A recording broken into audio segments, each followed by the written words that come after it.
কাল রাতে যে বাতাস উঠেছিল, ভেবেছিলাম গাছের ডালপালা সব একেবারে ভেঙে পড়বে, কিন্তু এই তো আজও সোজা হয়ে দাঁড়িয়ে আছে দেখছি আমাদের এই পুরনো বট। জানো, এ আমাদের পূর্বপুরুষের জিনিস। পূর্বপুরুষের স্মৃতি বলতে তো কিছুই আর রইলো না, এটুকুই থাক। দিদি, এই গাছটা ঠিক কত বুড়ো?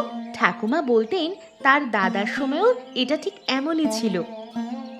বইয়ে পড়েছি, কিছু গাছ মানুষের ইতিহাসকে ধারণ করে রাখে।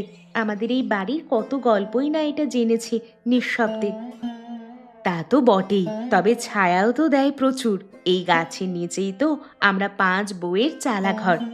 ভেবে দেখো তো, যদি গাছটা না থাকতো তাহলে আমাদের চালাঘর কি আর থাকতো? সারা দিনের কাজের ফাঁকে সবাই মিলে এখানেই তো এসে দুদণ্ড শান্তিতে বসে সব কথা বলি। সেজ বউ আর ছোট বউ না থাকলে জীবনের আনন্দটাই যে কম পড়ে যেত। অর্পিতা দিদি তো প্রতিদিন নতুন কোনো বিষয় বের করে গল্প করার জন্য। তা বটে, কিন্তু কখনো কখনো মনে হয় গাছটা শুধু ছায়া আর গল্পের উপাদানই দেয় না, সবকিছু চুপচাপ সব দেখে। ওর ভেতরে কত দীর্ঘশ্বাস চাপা পড়ে যায়। বাহ, বই পড়ে পড়ে কল্পনা আমাদেরও কবি বানিয়ে দিচ্ছে দেখছি আজকাল। চল নন্দিতা, চালটা ধুয়ে নি, বেলা হচ্ছে। ঘরের কাজ শেষ করে তারপর আবার গল্পগুজব হবে। আহা, আজকাল চারিদিকে শুধু নোংরা আর নোংরা। একটু পরিষ্কার জলে যে কাপড় ধোবো সেই উপায়ও নেই। দেখ তো বর্ষা, কেমন নোংরা জল হয়েছে। কাপড় ধোয়াটাই আমার মাটি করে দিল। এমন নোংরা দেখতে পাচ্ছি, আবার মনে হচ্ছে ধুয়ে আনতে হবে। জলের রং একটু ঘোলাটে হয়েছে যেন।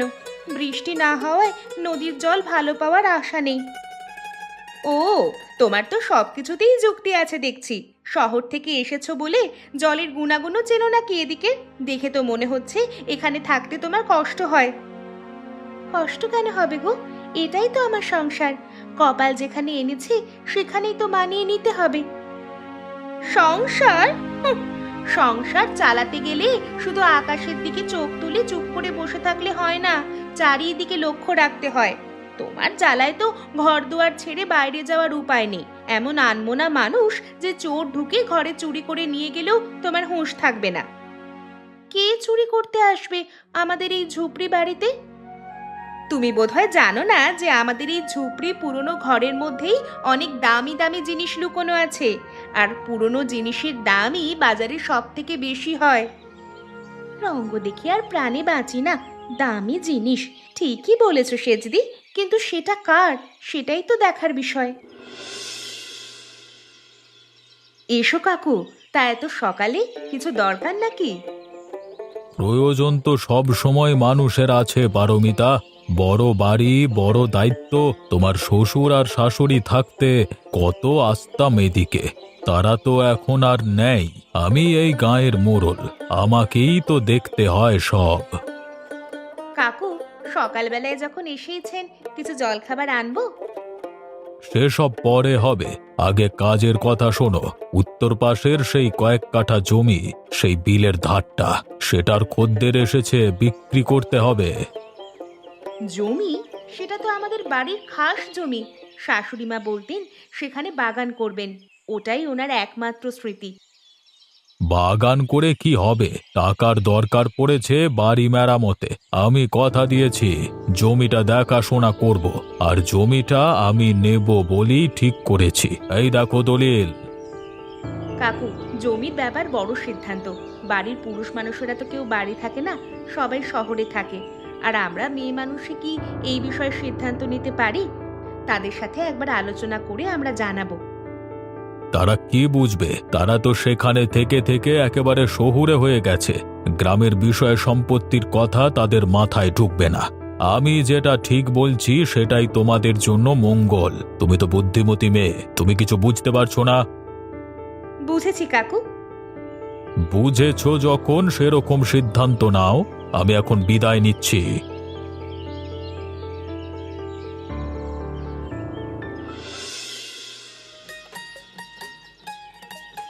হ্যাঁ বৌমা, আজকে মাংস একদম তাজা, বাছাই করে এনেছি তোমাদের জন্য। কালিদা, তোমার দেওয়া মাংস কখনো খারাপ হয় নাকি? শুধু দামটা বলে যাও, বড় বউকে বলে দিয়ে দেব।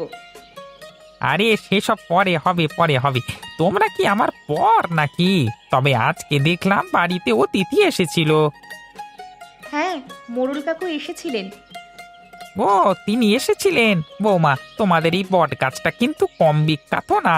শুধু আমাদের গাঁয়েরই নয়, 7 গাঁ জুড়েই এর নাম। সবাই এই জায়গাটা বটতলা নামেই চেনে, আর সবাই বলে বট গাছের নিচে 5 বউয়ের সংসার। সে তো আমরা জানি কাকা। অনেক কাল্পনিক ব্যাপার আছে, তোমরা বুঝবে না। ঠিক আছে, মাংস নিয়ে ভেতরে যাও, বড় বউকে বলো রান্না কর। আমি পরে এসে পয়সা নিয়ে যাব। হ্যাঁ,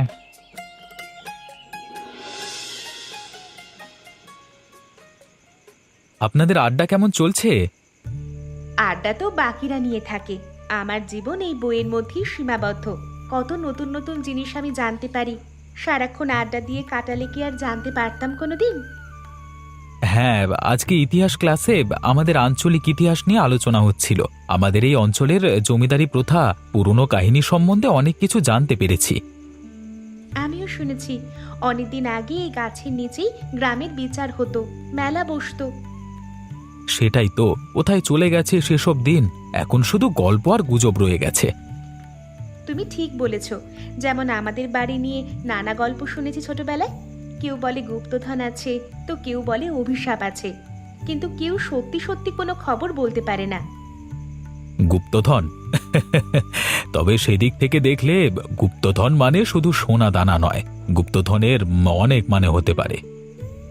বলো তো, যদি সত্যি এমন কিছু থাকে এই বাড়িতে, সেই সত্যি কি মরে যাওয়ার আগে কোনোদিন জানতে পারবো? এমন কথা বলবেন না।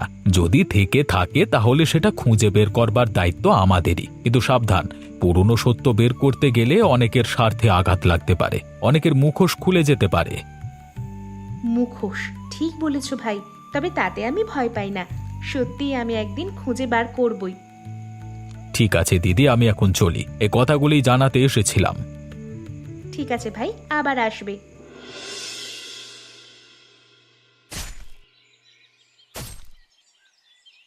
শিকড়টা বড্ড মোটা হয়ে গেছে রে। এখানে তো কোনো গাছ বসালে বাঁচবে বলে মনে হচ্ছে না। দিদি, এখানে মাটিটা একটু কেমন আলগা মনে হচ্ছে, যেন কেউ আগে খুঁড়েছে। তাহলে আরেকটু দেখি তো কিছু পাওয়া যায় কিনা। ও মা, এটা কি? আরে খুব সাবধানে বের কর, খুব পুরনো কাগজ দেখছি। দিদি দাও তো আমাকে দেখি, দেখি কি লেখা আছে। এক কাজ করা যাক নন্দিতা, তাহলে কল্পনাকে ডাকি, আর আবিরকেও ডাকা যেতে পারে। তাহলে আমরা সবাই মিলে একসাথে জানতে পারবো। তাহলে তাই হোক গো, আমার আর আনন্দ ধরছে না। এতদিন পর অবশেষে পাওয়া গেল। এবার মনে হচ্ছে রহস্যের একটা কুল কিনারা হবে। কি বললে বর্ষা? এতদিন পর মানে? না, কিছু না দিদি। আমি শুধু ভাবছিলাম সত্যি কি কোনো গুপ্তধনের সন্ধান পাওয়া যাবে। তোমরা শোনো, এতে কি লেখা রয়েছে। যারা এই কাগজ পাবে তারা এর মধ্যে বর্ণনা করা সমস্ত ধনসম্পত্তি পাওয়ার ঠিকানা পাবে। আরে ওইসব পুরনো কথা বাদ দাও। গুপ্তধনের কথা লেখা আছে কিনা সোজাসুজি বলো। কোথায় পুঁতেছে, কি আছে, কিভাবে যেতে হবে, সেখানে কিছু কি লেখা আছে? শুনতে দে অর্পিতা, পুরো কথাটা জানা দরকার, না হলে বোঝা যাবে না। সোনা হিরে নয়, বরং বিপদের দিনে এই বটগাছ হয়ে উঠবে সুখী থাকার চাবিকাঠি। মানে এটাই সব? চাবি মানে কি? কোথায় সে চাবি? একটু ধৈর্য ধরো বর্ষা। আবির, তুমি একটু বুঝিয়ে বলো তো ভাই। আমার মনে হয় গুপ্তধন বলতে এখানে সোনার উপ নয়, বরং কিছু জ্ঞান বা ভালোবাসা বা ভালো থাকবার কথাকে বোঝানো হয়েছে। ধুর, কোন বোকা লোক এইসব করে গেছে। পুরনো কাগজ ফেলে দাও, আমাদের কোনো কাজে লাগবে না। একটু অপেক্ষা করুন দিদি, ভালো করে দেখুন। এখানে কোনায় একটা ছবির মতো জিনিস আঁকা আছে, দেখতে অনেকটা গোপন বাক্সের মতো। বাক্স? তার মানে হয়তো সত্যিই কিছু আছে। তুমি কি মনে করো, এই চাবি বলতে সেই বাক্সটাকেই বোঝানো হতে পারে? হতে পারে, কিন্তু তার চেয়ে বড় কথা, এই পাণ্ডুলিপি প্রমাণ করে এই বাড়ির ইতিহাসের সঙ্গে নারীদের একটা শক্তিশালী সংযোগ ছিল। তারা শুধু গৃহিণী ছিলেন না, হয়তো সমাজের জন্য ভালো কিছু করেছিলেন। ধুর, এসব গাঁজাখুরি কথা আমার বিরক্ত লাগছে। তো ওই কাগজে কি পেলি? সত্যি গুপ্তধনের ইঙ্গিত আছে? ইঙ্গিত আছে? ইঙ্গিত আছে না ছাই আছে? ছেলেটাকে ডেকে আনা হলো, সে শুধু বলেছে যে গুপ্তধন মানে নাকি বুদ্ধি। মাথা গরম হয়ে যাচ্ছে একেবারে। বাজে কথা। ওরা চালাকি করছে। বড় বউ পারমিতা আর ওই আবির মিলে চুপি চুপি সব সরানোর চেষ্টা করছে। গুপ্তধন থাকবেই, না হলে এত কাণ্ড করে একটা কাগজকে ওরকম ভাবে লোকানো হবে কেন? তাহলে কি করব কাকু? বাড়ির দলিল দস্তাবেজ তো সব প্রায় আপনার হাতেই বন্ধক রয়েছে, কিন্তু যদি সত্যি সোনা টাকা কোথাও পোঁতা থাকে, কাগজ না দেখলে বুঝবো কি করে? সেজন্যই আগে থেকে প্রস্তুত থাকতে হয়। আমি বিলের ধারে সেই জমিটা নিয়ে কথা বলেছি শহরের এক বড় কারবারির সঙ্গে। তুমি পারমিতাকে বোঝাও, সামনে বর্ষা আসছে, বাড়ি মেরামত করবার জন্য টাকার দরকার। তাকে যদি বোঝানো যেত তো হয়েই যেত সব। এখন আসল কথা হচ্ছে ওই গুপ্তধন। সেজন্যই তো পাণ্ডুলিপিটা আমাদের হাতে থাকা দরকার। ছোট বউ বর্ষাকে দেখছি খুব উৎসুক, তাকে কাজে লাগাও। ওকে হাত করে কাগজটা চুরি করিয়ে নাও। আর একটা কথা, হ্যাঁ বলুন। কালীপদ মানে ওই মাংসওয়ালাটার দিকে নজর রাখবি। ওর দাদা এ বাড়িরই কাছারিতে কাজ করত। ওর কান পর্যন্ত কথা পৌঁছালে খুব মুশকিল। কালীপদ? ও তো বেচারা শুধু মাংস বিক্রি করে বেড়ায়, পেটের দায়। তুই আমার কথা শুনে রাখ ভালো করে। আমি তোকে খারাপ বুদ্ধি দেব না, কারণ তুই আমার রক্তের সম্পর্কের মেয়ে। তোকেই সব দেব, কিন্তু বাইরের লোকের কানে কথা গেলে চলবে না। এখন ফিরে যাও, অনেক রাত হয়েছে।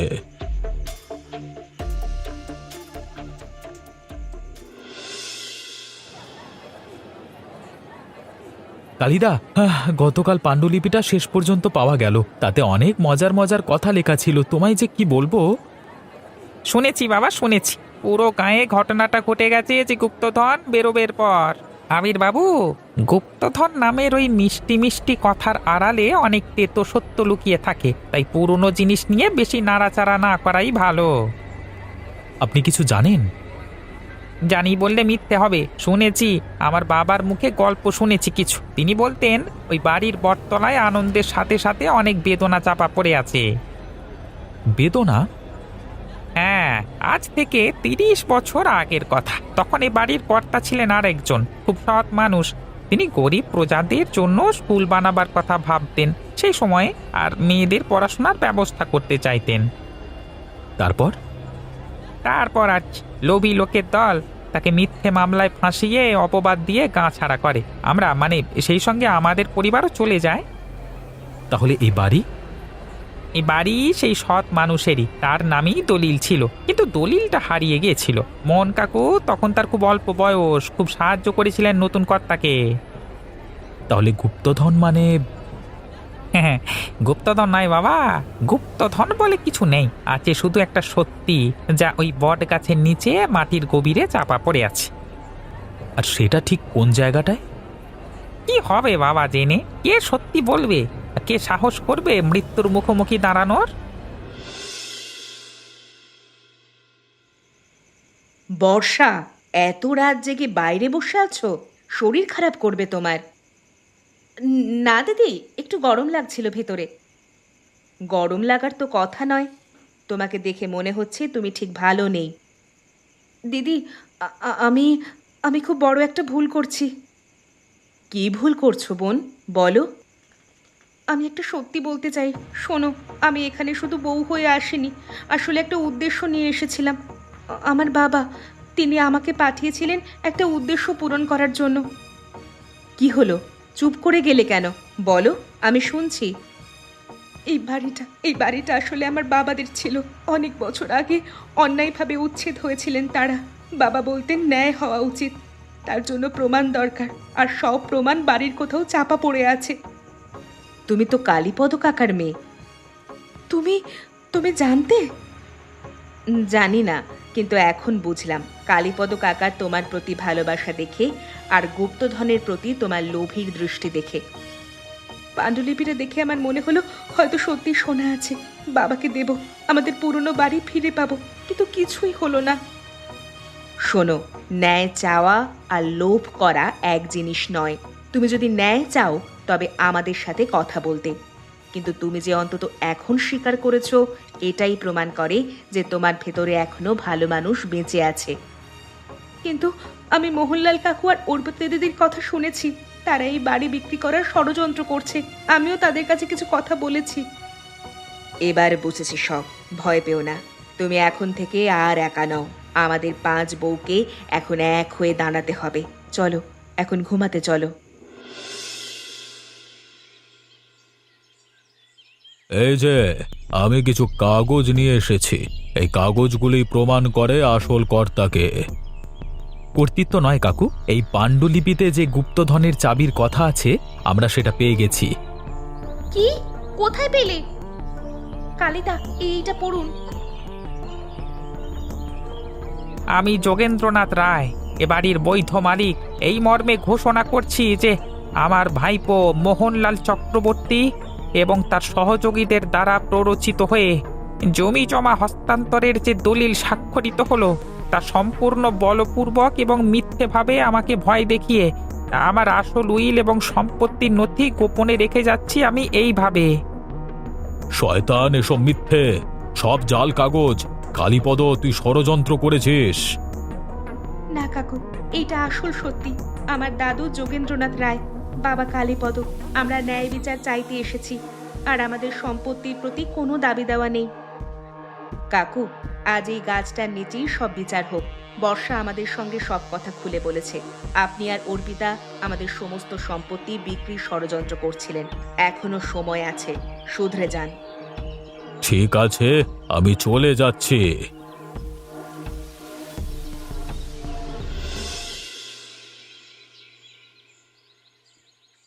তোমরা আমাকে ক্ষমা করে দিও। আমি লোভে অন্ধ হয়ে সবার ক্ষতি করতে চেয়েছিলাম। আজ আমি নিজের ভুল বুঝতে পারলাম যে আমি কত বড় ভুল পথে এগোচ্ছিলাম। দেখো, ভুল আমরা সবাই করি, কিন্তু আসল জিনিস হলো সময় থাকতে ভুল শুধরে নেওয়া। আমরা 5 বউ এখন থেকে মিলেমিশে থাকবো। যা ভুল হয়ে গেছে আমরা সব ভুলে যাব। ঠিক বলেছ দিদি, গুপ্তধন তো আমরা পেয়েই গেছি। পাণ্ডুলিপির শেষে লেখা ছিল, ভালোবাসার ধনই সত্যিকারের গুপ্তধন, যা বিভেদ ঘুচিয়ে একতা আনে সকলের মধ্যে। আমরা 5 বউ এই বটগাছকে আশ্রয় করেই মিলেমিশে থাকব। তাহলে এখন থেকে আমাদের পুরনো পূর্বপুরুষ যেমন এই গ্রামের ভালো করতে চেয়েছিল, স্কুল বানাতে চেয়েছিল, মেয়েদের শিক্ষা দিতে চেয়েছিল, আমরা সেই সমস্ত কাজ শুরু করব।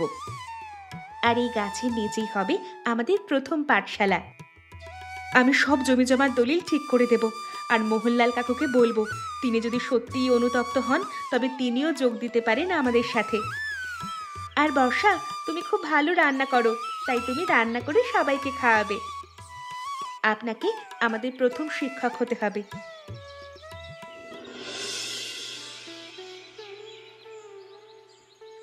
দিদিমণি, আজকে কি গল্প শোনাবে? আজ গল্পর মাধ্যমে আমরা পড়াশুনো করব। সবাই একসাথে বলো, মা। মা!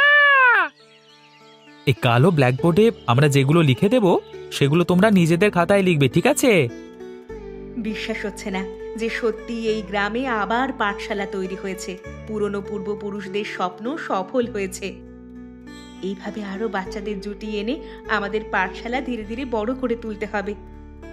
আর এই পাঠশালা তো আমাদের সকলের। দেখো পারমিতা, এই জিনিস আমার বাবা স্বপ্ন দেখতেন। মেয়েরা পড়বে, গাছের নিচে সবাই এক জায়গায় করে আনন্দ, হাসি, গান, সঙ্গে পড়াশোনা হবে। বাবা না দেখতে পারলেও আমি দেখে যাচ্ছি, এটাই আমার অনেক শান্তি। আপনার বাবার স্বপ্ন সত্যি হলো কালিদা। আপনি আমাদের পাশে আছেন, এটাই আমাদের আসল শক্তি। না, তোমরা যোগ্য, তাই বাবার স্বপ্ন সফল করতে পেরেছো। এত প্রতিবন্ধকতার মধ্য দিয়ে আর কি। হ্যাঁ, এই গাছ কি আমাদের গল্প জানে? হ্যাঁ জানি। এই পুরনো বটগাছ বহু বছর ধরে এমনই উত্থান পতনের কাহিনী দেখে যাচ্ছে। আমাদের গল্পের শেষ নেই। একটা অধ্যায় শেষ হয়ে নতুন অধ্যায় শুরু হবে। এভাবেই জীবনে এগিয়ে যাবে। আর ঝগড়া বিবাদ নয়, এবার আমরা সবাই মিলেমিশে থাকবো। তোমরাও সবাই মিলেমিশে থেকো।